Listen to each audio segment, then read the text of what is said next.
Welcome to the Black Owned Knowledge YouTube channel. Like and subscribe if you're feeling the content. Today we're going to be taking a look at Robert Smalls.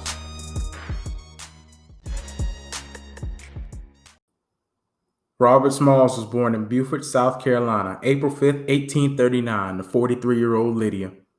Robert was one of few people who knew Gullah, which was an English Creole mix, and English, which allowed him to converse with white people and slaves on the plantation.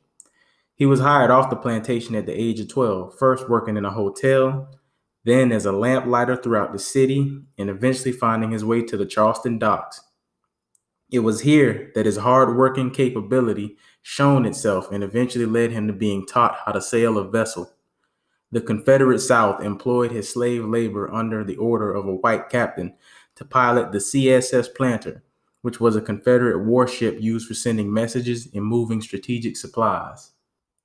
On May 12, 1862, just after picking up 4 large guns from a Confederate post on the Stono River, the Planter docked a few miles from Fort Sumter at Charleston's southern wharf. The white officers retired for the evening to spend the night with their families, as they often did. While technically this was illegal of them to do, they didn't suspect that the black crew on board had the intelligence nor the nerve to make off with a Confederate vessel just feet from General Ripley's headquarters.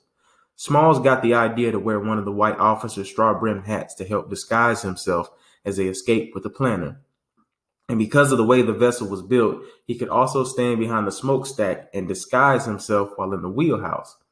So, just after 3 a.m., May 13, 1862, Smalls and 7 of the crew that he trusted to aid in the escape sailed to the northern wharf to pick up their families who were waiting on board another vessel. It would be easier to load the families here instead of near the general's headquarters where the Planter was originally docked.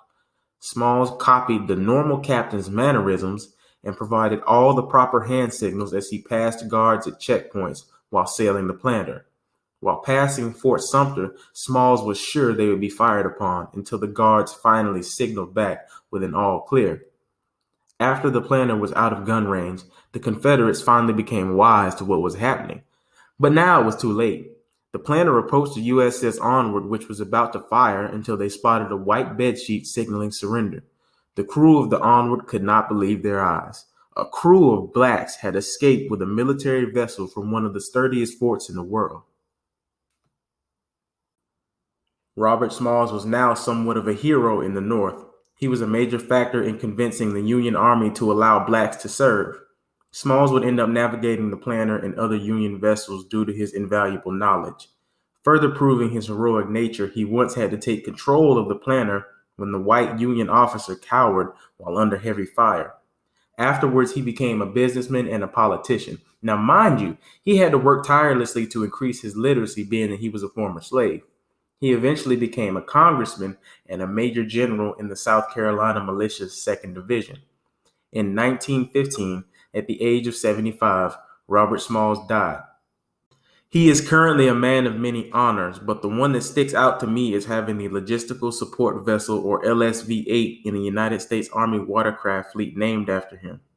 Having served in the Army's watercraft field, this hit close to home for me. If you want to know more about Robert Smalls, I will leave links to sources you can check out in the description. I will leave you with a quote from his 1895 address to the South Carolina legislature. This is the same quote from the monument where he's buried. "My race needs no special defense, for the past history of them in this country proves them to be equal of any people anywhere. All they need is an equal chance in the battle of life."